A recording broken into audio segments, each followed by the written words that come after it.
Hello everyone, this is Dino Chris from Prehistoric Facts, and this is Prehistoric Facts special episode number 256. We're going to be talking about a type of predatory dinosaur, and that dinosaur is Abelisaurus. And so this is an artist illustration of what Abelisaurus possibly looked like. And so yeah, this is a pretty neat illustration here, but let's actually get down to the information about Abelisaurus. The information about Abelisaurus, the name means Abel's lizard. Length is 24 feet or 7.3 meters. Height is 7 feet or 2.1 meters. Weight is 3,000 pounds. It lived 80 million years ago in the late Cretaceous period, and the fossils are found in Argentina, and it was described by Bonaparte and Novas in 1985. So this dinosaur is over 40 years old in terms of when it was described. And so here we have a map on the right here in this green country in the bottom of South America. That is Argentina. That's where the fossils of Abelisaurus are found. And then here you got a size chart of Abelisaurus compared to a modern day human. And so, yeah, this is considered to be a medium-sized theropod. This is a medium-sized theropod. And so, what we do know of Abelisaurus is mostly the holotype is the skull and partial jaws too. So it's majority of the skull, partial jaws. I believe there has been some vertebrae that have been found, but it's not quite totally certain. I'm not quite totally certain about it. But there needs to be more fossil finds of Abelisaurus at some point, and so hopefully we get to find more Abelisaurus fossils and more information about Abelisaurus. It is part of its own family group, the Abelisauridae. So we all know what the Abelisaurs are. Uh, these are like some very bizarre dinosaurs, and these dinosaurs have the smallest arms of any theropod dinosaur known, and all dinosaurs combined, even smaller than the Tyrannosaurs. And Abelisaurus is actually part of the Carnotaurinae family, and believe it or not, Abelisaurus is a sister taxa compared or sister species to Allosaurus. And so there you have it. And so you got Allosaurus and Abelisaurus, they're sister species, which is pretty actually neat when you look at the phylogeny of Abelisaurus. And so what makes Abelisaurus in terms of its anatomy? Longer skull compared to other Abelisaurs. So this dinosaur's got a much longer skull than other Abelisaurs in its family. So most Abelisaur skulls tend to usually be very short. Some are wide, some are narrow, but this one kind of falls into the wide spectrum of Abelisaur skulls. Also has small arms like all Abelisaurs do, and then also has rough texture on the nasal bone. So it's the bone on the top of the skull that is on the snout, and it has like a rough texture, and so that probably means there was some bumpy bits on top of the skull probably for sexual display and display to like other members of of its species and other sorts of stuff. And of course, like all other Abelisaurs, it is a carnivore.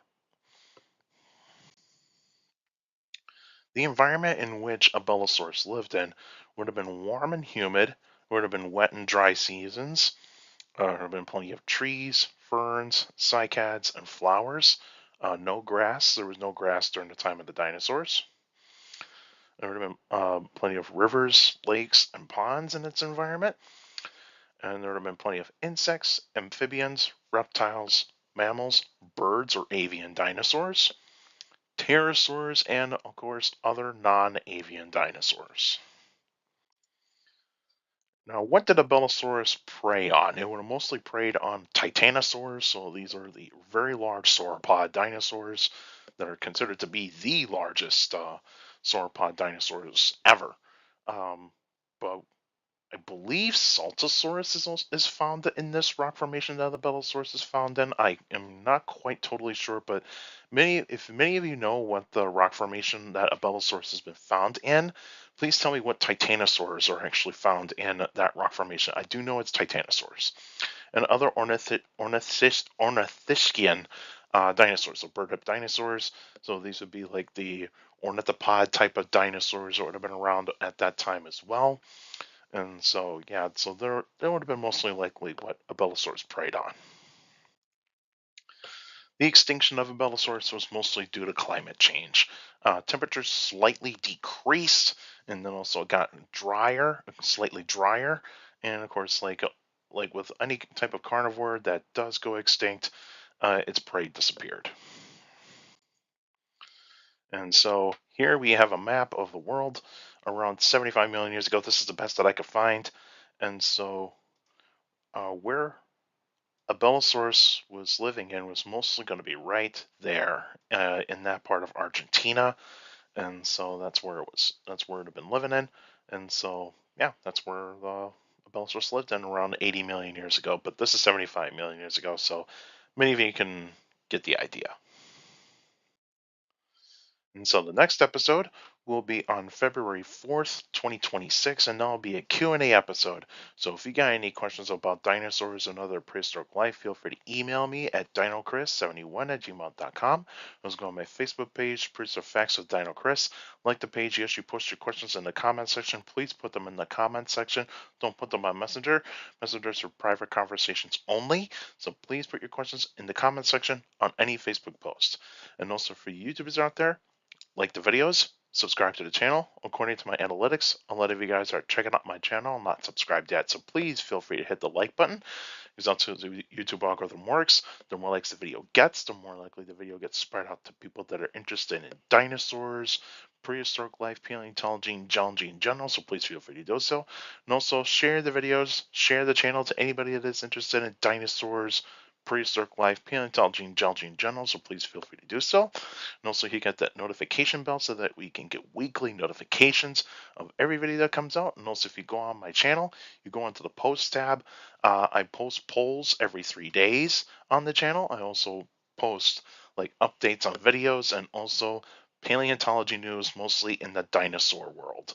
And so like new species of dinosaurs, like any like new evidence in terms like of a dinosaur family group or a certain species and certain things like that. And so yeah, so that way you can check out the posts and you can participate in the polls. Like I said, I post polls every 3 days, and I love the participation that you guys are doing in the polls. And also for YouTubers out there, leave your questions in the comment section because I do read them all. All of you guys are sending me questions via email, Facebook, and YouTube. You guys are awesome. You give me some great questions for the Q&A episodes, so keep up the great work. And also make sure you keep your questions short and to the point. You can also follow me on Instagram at dino.chris.pf. I post pretty good stuff on there. You can also follow me on Threads, same thing, at dino.chris.pf. I post pretty good stuff on there as well.